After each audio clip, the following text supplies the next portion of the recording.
a dar paso a la siguiente mesa redonda, a la que hemos puesto por título el Green Deal y los retos en la producción agrícola, ganadera y pesquera. Va a moderar esta mesa Ivonne Colomer, que es directora ejecutiva de la Fundación Triptolemos, y ella misma me ha pedido que quería presentar y nombrar los cargos de los diferentes invitados a esta mesa, con lo cual les hacemos pasar.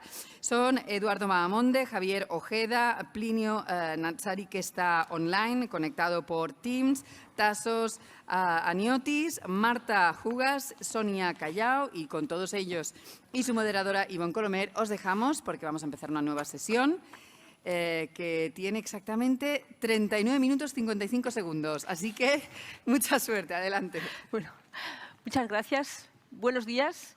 Y ya nos han amenazado con estos 40 minutos. Tenemos una mesa difícil, compleja, pero yo diría que bastante bien coordinada. Así que esperamos en estos 40 minutos pues, transmitirles muchas ideas. Como ustedes saben, la Comisión Europea presentó en diciembre de 2019 la comunicación sobre el Pacto Verde, Green Deal, en el que se proponía un ambicioso conjunto de líneas de acción que deberían convertir a la Unión Europea en una zona climáticamente neutra en el 2050. El Pacto Verde Europeo afecta a la producción alimentaria a través, sobre todo, de las estrategias de la granja a la mesa, Farm to Fork, y la estrategia sobre la biodiversidad. Y es en estos sentidos que vamos a centrar las diversas intervenciones de esta mesa. Así que, por orden de asiento, tenemos a Eduardo Mahamonde. Él ha desempeñado varios cargos de responsabilidad en la Confederación Europea de Cooperativas Agrarias, en la que fue designado presidente en el 2003. Y desde el 2016 es presidente de Cajamar. El siguiente de nuestros ponentes hoy es Javier Ojeda. Él es gerente de la Asociación Empresarial de Acuicultura de España, consejero en el Consejo Económico y Social de España, y desde estas posiciones trabaja para el impulso de la acuicultura sostenible. A nivel internacional está implicado en actividades ante la Comisión Europea, el Parlamento Europeo, FAO y otras entidades.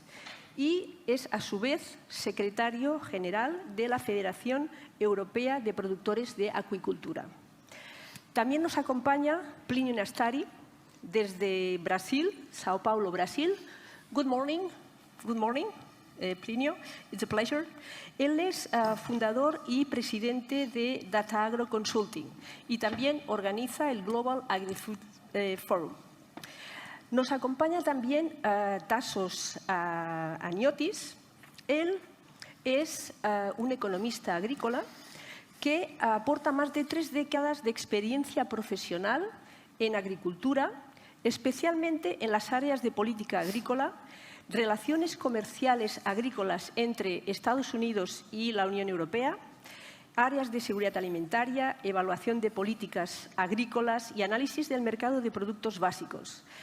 El verano de 2022, es decir, el año pasado, se jubiló como director de Estrategia y Análisis de Políticas de la Dirección General de Agricultura y Desarrollo Rural de la Comisión Europea.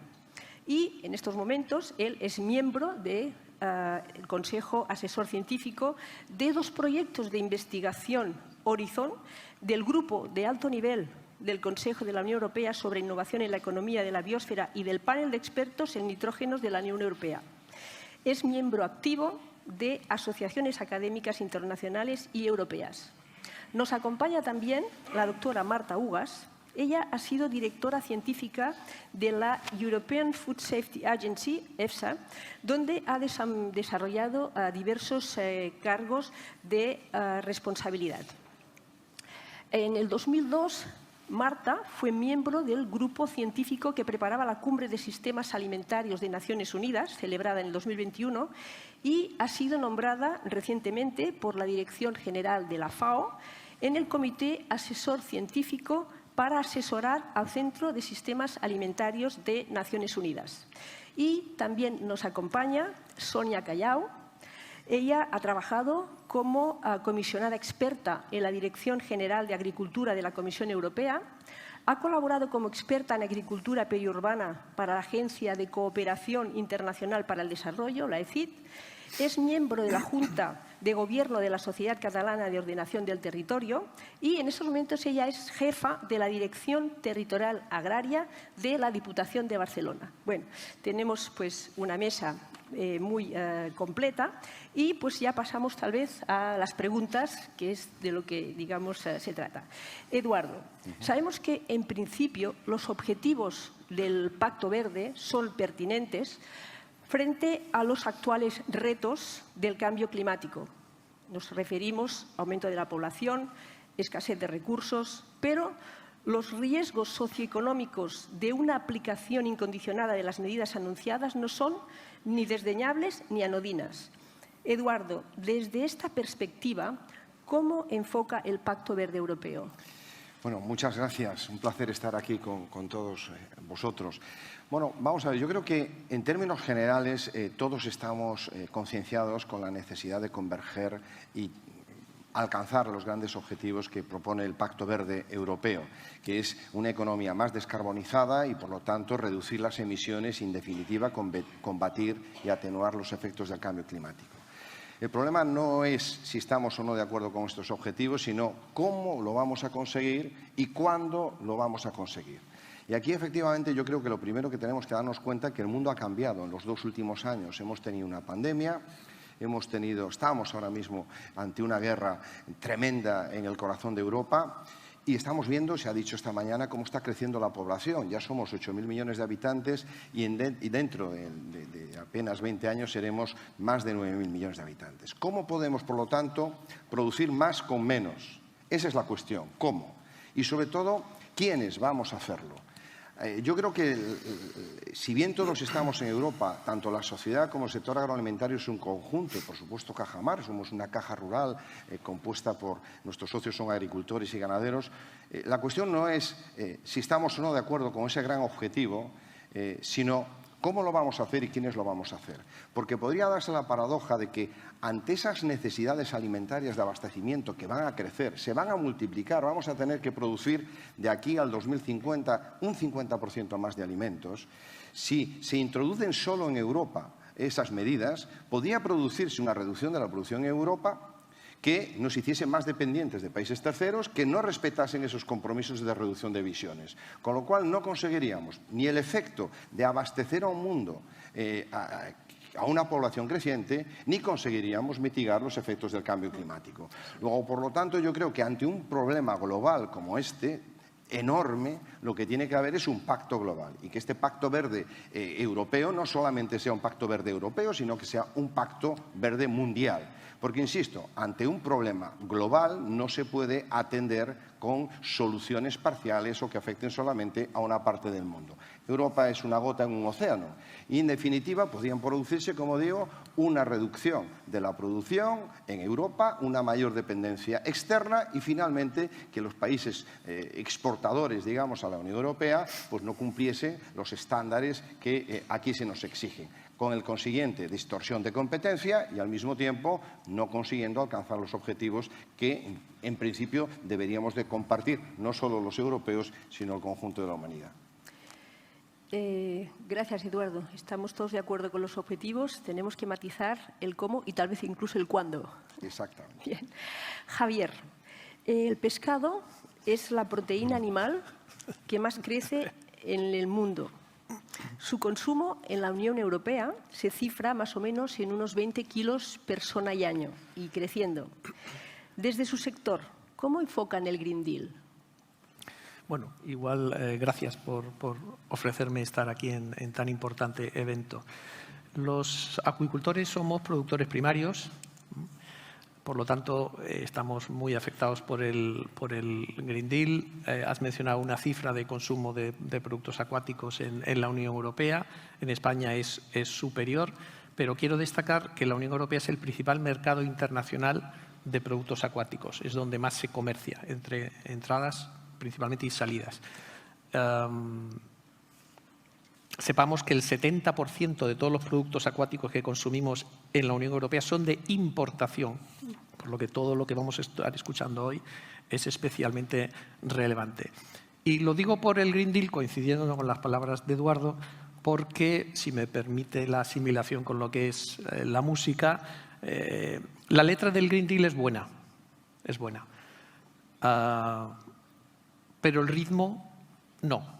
Lo ha explicado Eduardo perfectamente. La letra es buena porque sigue lo establecido mutatis mutandi por los Objetivos de Desarrollo Sostenible en el año 2015. Bueno, en el 2019 ya tenemos nuestro Green Deal. Pero si el ritmo no es apropiado, corremos riesgos políticos importantes, sociales, por cuanto que la producción primaria de la Unión Europea se podría resentir, los productores lo van a sufrir, y también porque creará movimientos políticos extremistas, por donde hay partes de la sociedad que están en desacuerdo. La acuicultura, la política europea que más miramos ahora mismo es la iniciativa de los alimentos sostenibles. Esa es para nosotros la crucial ahora mismo, y ver cómo se establece el Green Deal a nivel de sistemas alimentarios, y por lo tanto muy pertinente para esta conferencia. Gracias, Javier. Tasos. Sabemos que algunos estudios alertan sobre el hecho de que las medidas que introduce el Pacto Verde tendrán un severo impacto en las actuales estructuras productivas, reduciendo significativamente la producción y aumentando los costes. Ello tendrá efectos en las exportaciones y, a su vez, tendrá efectos más allá de nuestras fronteras, con repercusiones tanto a nivel de competitividad y comercio internacional como en materia de seguridad alimentaria a nivel mundial. Con este escenario, Tasos, ¿cómo ve usted el tema de los costes de producción y, consecuentemente, los precios de los alimentos?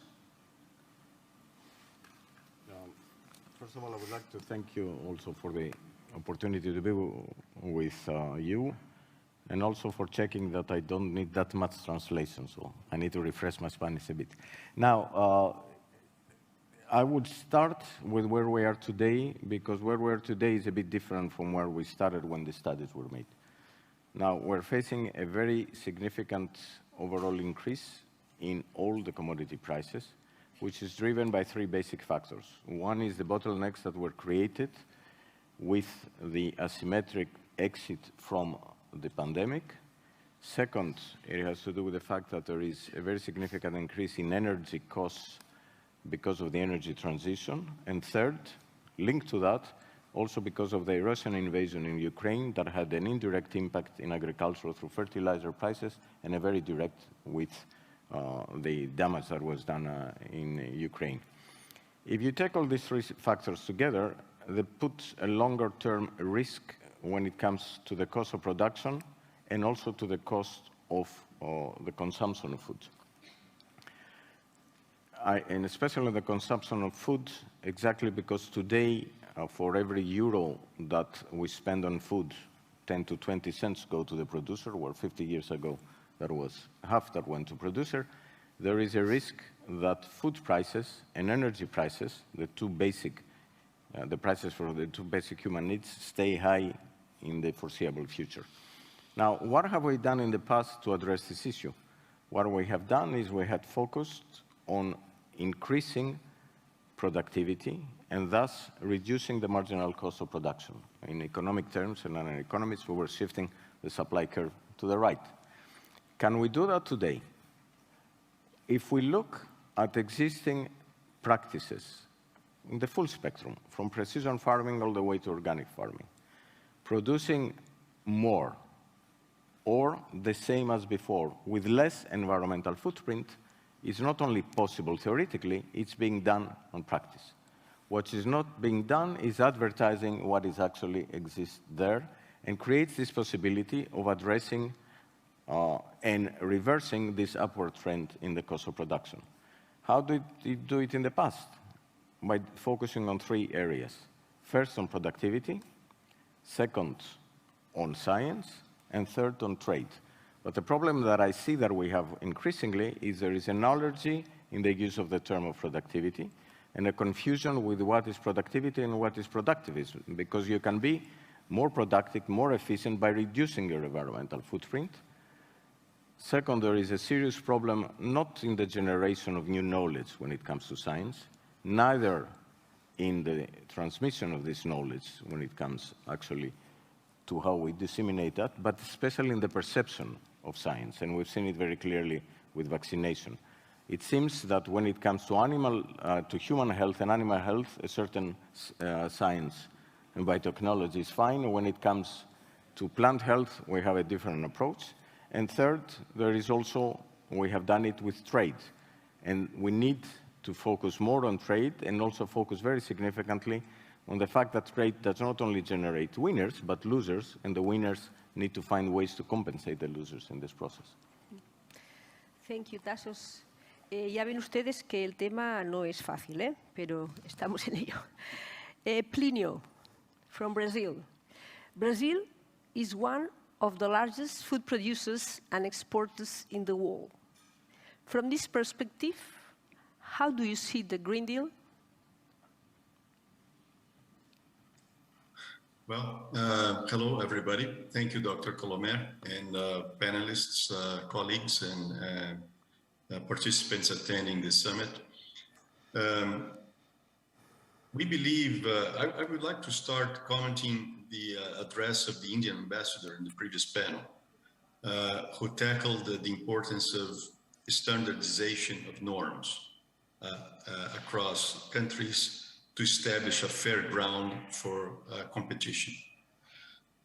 I think, first of all, the Green Deal has very interesting and justifiable objectives.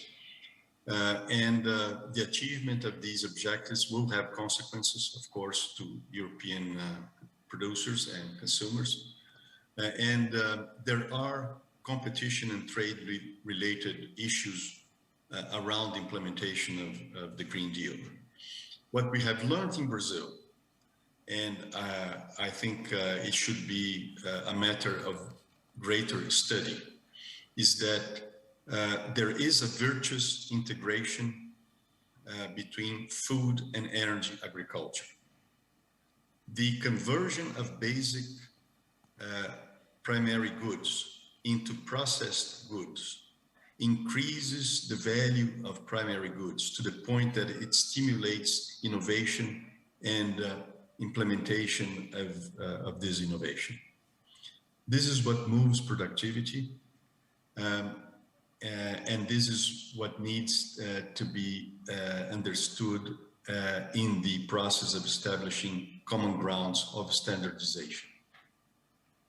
However, for fair competition amongst nations, I believe that the solution would be certification under these common grounds, which would establish the levels of achievement of what is considered to be optimum, good, satisfactory, and non-desirable. And it's this certification under norms which are considered to be acceptable and do not hide other objectives, which should be the challenge ahead in establishing a common ground for sustainable development of production, not only of food, but of energy, as Dr. Haniotis indicated to be the main objectives moving forward. So my message is the importance of common grounds and certification to establish the basis for a fair, equitable development of food and energy production ahead. Thank you. Bueno, como decíamos, thank you a Plinio. La Unión Europea es un actor global en materia de seguridad alimentaria y sus decisiones afectan sustancialmente al comercio mundial de alimentos y a las políticas del resto del mundo. En ello estamos.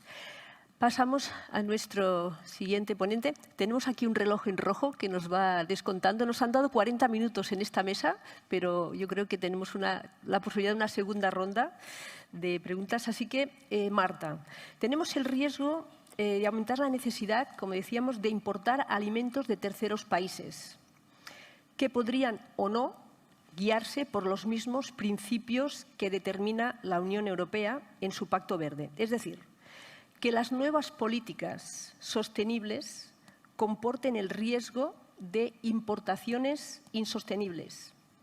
Y, por otro lado, se podría dar el caso de cuestionar algunas exportaciones en este panorama.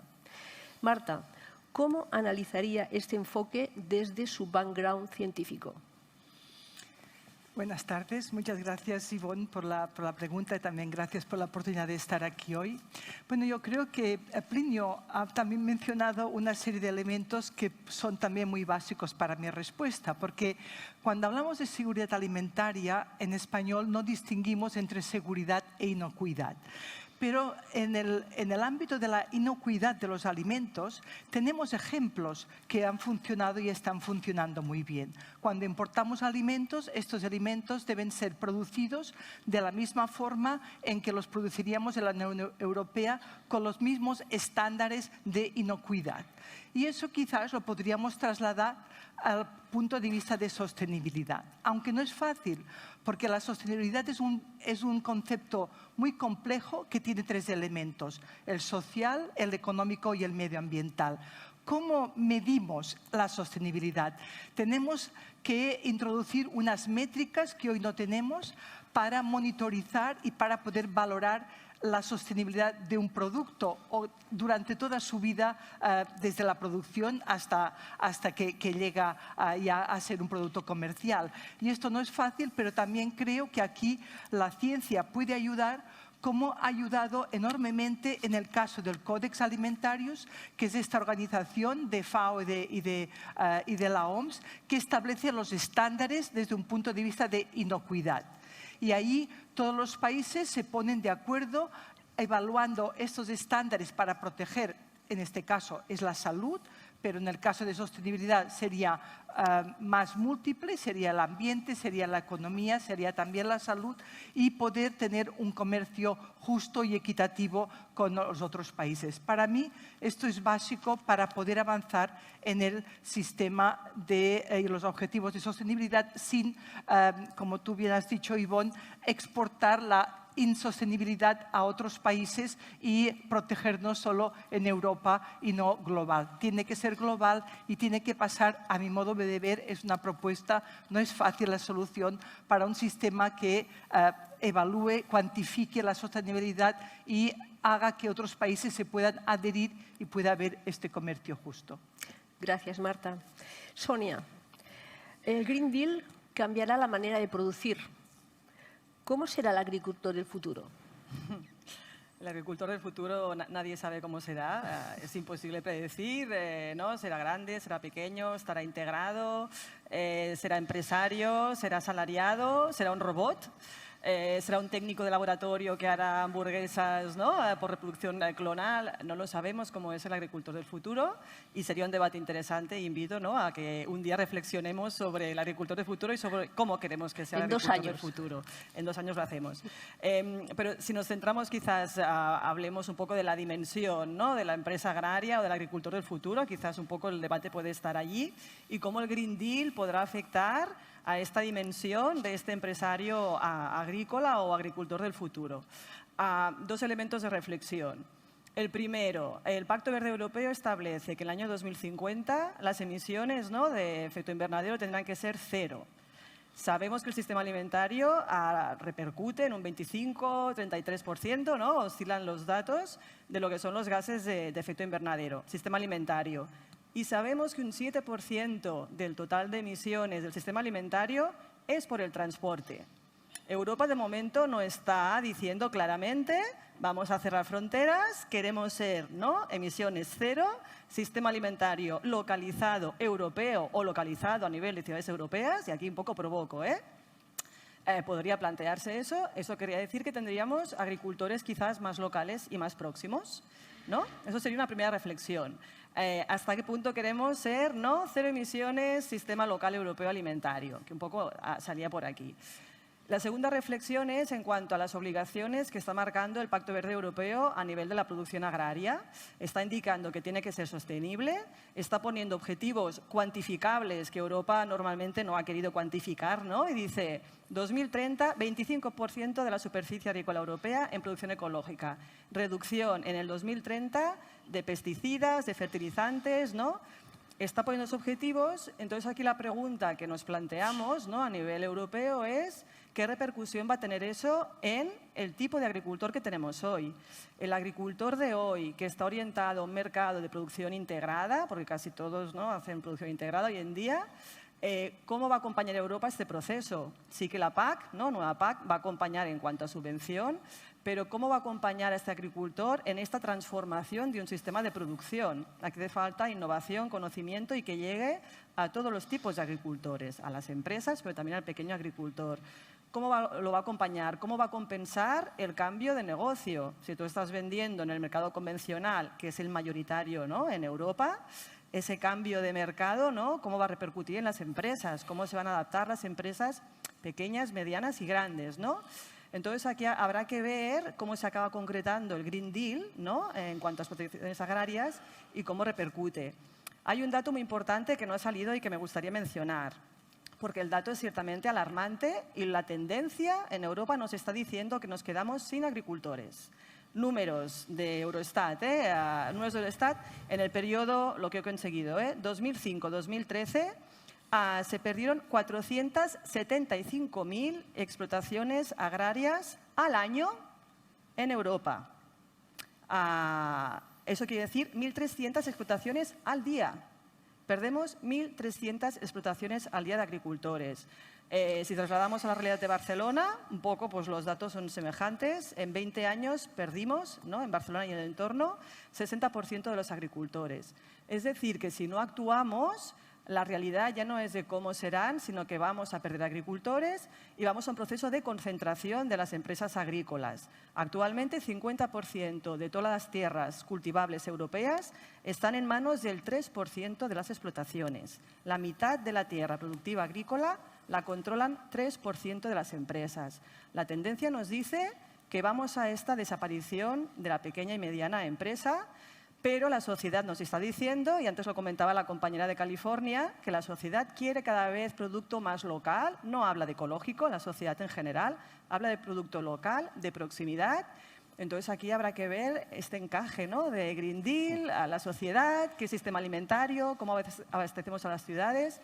Un gran debate, pero bueno, como mínimo aportar unos cuantos datos para la reflexión. Bien. Pues gracias, Sonia. Esta mesa resulta interesante porque, como ustedes saben, en junio España toma la presidencia de la Unión Europea. Y, por otro lado, todavía no se ha empezado a legislar. El Green Deal salió como un comunicado, pero todavía no se ha cogido el lápiz y el papel que se dice. Así que, bueno, pues todas las sugerencias, observaciones y demás yo pienso que deben ser bienvenidas. Parece ser, tenemos aquí, no lo ven ustedes, pero tenemos un cronómetro en rojo. 12 minutos, tenemos preparada una segunda ronda de preguntas que yo pienso que caben, pero la respuesta tendrían que ser en un minutito. No sé si ellos somos capaces. Esto es la mesa de los retos, el Green Deal, todos son retos. También es cierto. Pues venga, empecemos por ti, Eduardo. Cajamar tiene unas líneas de investigación muy interesantes. ¿Cómo enfocáis el futuro? A ver, vamos a ver. Yo creo que se ha dicho esta mañana, vamos a tener que producir más con menos. Y eso solo lo va a resolver el conocimiento.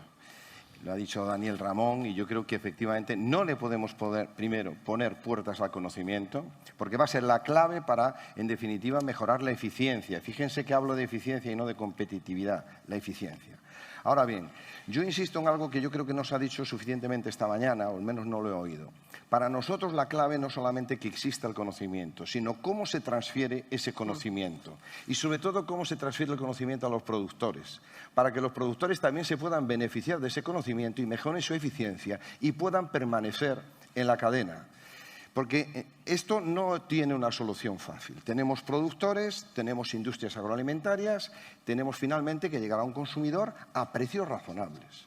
Luego, por lo tanto, tenemos que transferir el conocimiento en todos y cada uno de los eslabones de la cadena. Y no solamente en Europa, en el conjunto del mundo también.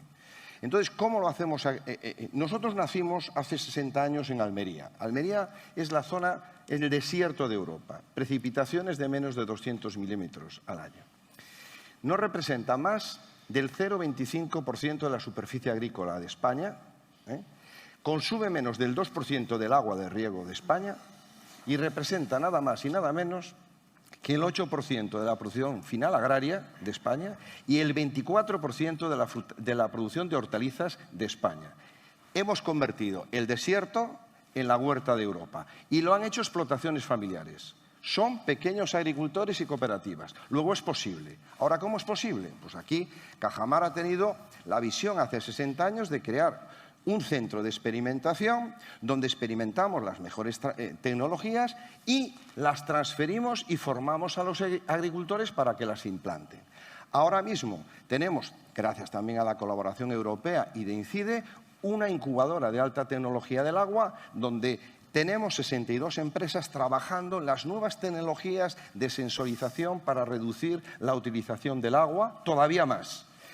Para producir 1 kilo de tomates en Almería se consume 5 veces menos agua que un sistema tradicional. Pero insisto, para eso es necesario tener tecnología, aplicarla y sobre todo transferirla a los agricultores. Para mí el gran reto no solamente es tener conocimiento, por supuesto, sino cómo lo podemos transferir a los productores y cómo los organizamos para que sean eficientes, tengan una agricultura rentable, haya relevo generacional y garanticen a lo largo de la cadena un cierto equilibrio que permita finalmente al consumidor final pagar por unos productos alimentarios básicos un precio justo. Insisto, conocimiento, transferencia del conocimiento y que el legislador no ponga trabas a la ciencia, tasos, porque nos hemos equivocado en Europa y yo creo que no sé si estaremos a tiempo de reconducirlo. Gracias, Eduardo. Javier, un minutito. Ya sé que a ti el reto eres muy preciso. ¿Qué tecnologías en la línea que estábamos apuntando aquí en esta estrategia de implementación del Green Deal veis en el sector de la piscicultura? Perfecto, 60 segundos, gracias. Venga. La acuicultura, aclaro por si acaso, es la producción de animales y algas en el agua, en el río y los mares. Los avances tecnológicos que nos van a permitir dar un nuevo salto hacia el futuro, aparte de la digitalización y la automatización, son ir a mar abierto, ir a medida de los mares y la recirculación, la reutilización del agua. Y esto al final nos lleva a pronunciar las palabras malditas que están malditas ahí fuera, y es la intensificación de la producción. Hacer más con menos va a requerir intensificación sostenible de la producción. ¿Lo conseguiremos? Esto requiere una segunda cumbre, claramente, ¿eh? Nos has dejado con el interrogante. Tasos. En la Unión Europea, estas importaciones de materias primas son superiores a las exportaciones, mientras que en productos transformados esto se invierte. En este sentido, ¿cómo lograr una burbuja o cápsula sostenible en Europa y no perder competitividad con el resto del mundo? I think we have to learn from a paradox of European agriculture. If you look at the 5 major agricultures around the world, the EU, US, Brazil, China, and India, the European agriculture is the only one that managed to reduce emissions over the last 30 years. And although the absolute level of emissions reduction has stagnated, and our commitments are in absolute levels, in a per unit level, we keep improving. And we have to learn the lessons of what we did well, because we must have done something well instead of moving into a process of self-flagellation. And learning what we did well does not mean that we should not improve and further and better what we have to do. We have the most, if not the most, one of the most sophisticated food systems in the world. And we have done it by reducing the number of farmers. And the number of farmers in the future will also be reduced. And it's not going to be the small that are going to be squeezed. It's the middle ones that are being squeezed. The small and the big are doing okay.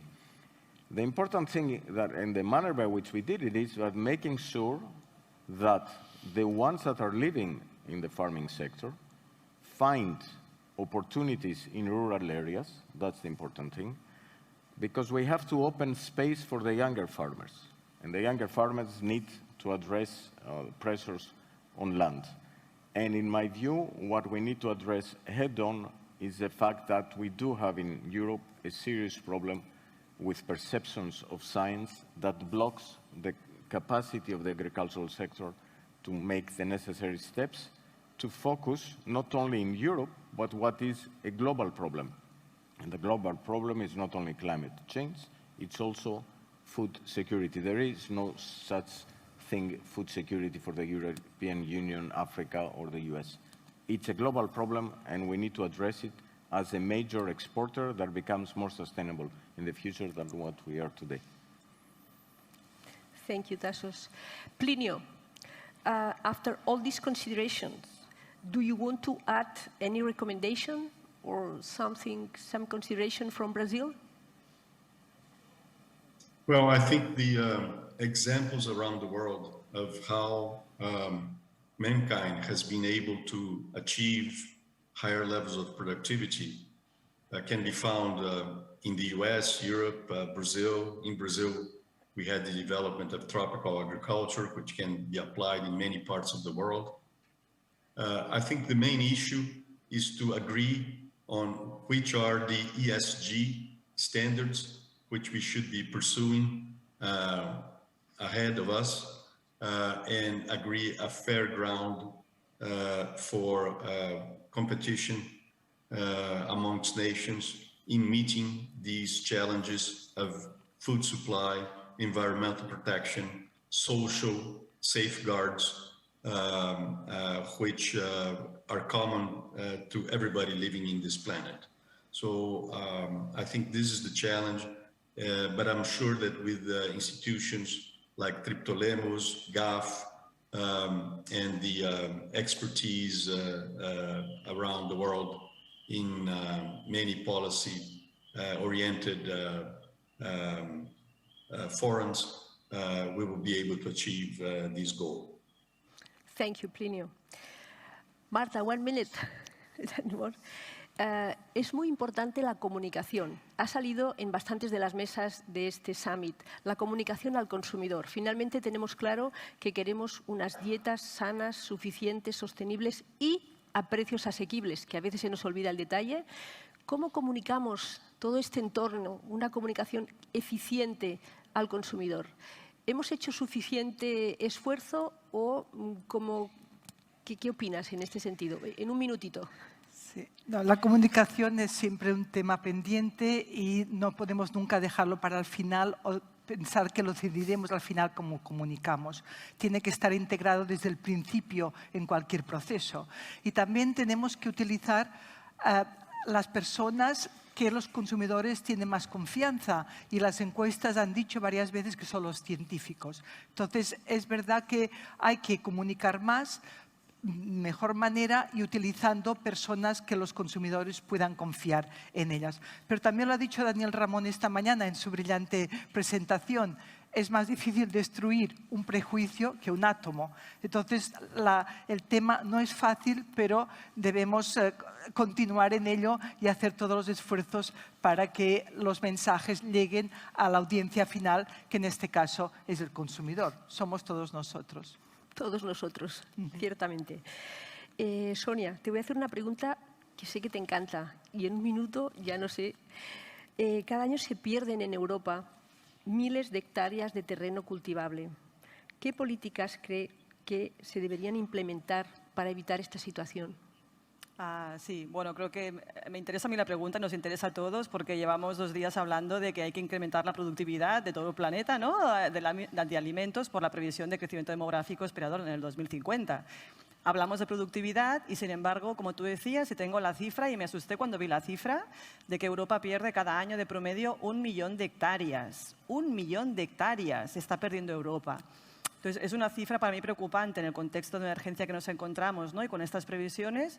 Y, por lo tanto, la pregunta es, quizás con el Green Deal y con la estrategia From Farm to Fork, es la oportunidad de que Europa se plantee, nunca ha querido hacerlo, ¿por qué no una normativa como tiene la Red Natura 2000, ¿no? ¿Por qué no hacer una reta agraria 2050, es decir, una normativa que claramente desde Europa se proteja y se blinden los mejores suelos agrícolas. Lo que no puede ser es que cada año se pierdan tantas hectáreas de suelo bajo el asfalto y las mejores tierras, porque no hay una planificación, tierras que se abandonan, se convierten en bosques con el peligro que tenemos aquí en el contexto mediterráneo, incendios forestales, por erosión. Entonces, creo que en el contexto, ¿no? y lo hemos hablado repetidamente estos 2 días, es imprescindible que realmente Europa haga una política contundente de protección de los suelos agrarios y sobre todo los mejores, porque allí está la seguridad alimentaria de los europeos y quizás de todo el planeta. Gracias, Sonia. Yo pienso que todavía no nos han echado, así que lo que habíamos dicho, ¿qué os parece un titular, Eduardo? Pues yo insisto, el conocimiento va a ser la clave. La transferencia del conocimiento es fundamental para que todos los eslabones de la cadena se puedan beneficiar del conocimiento para, en definitiva, ser más eficientes.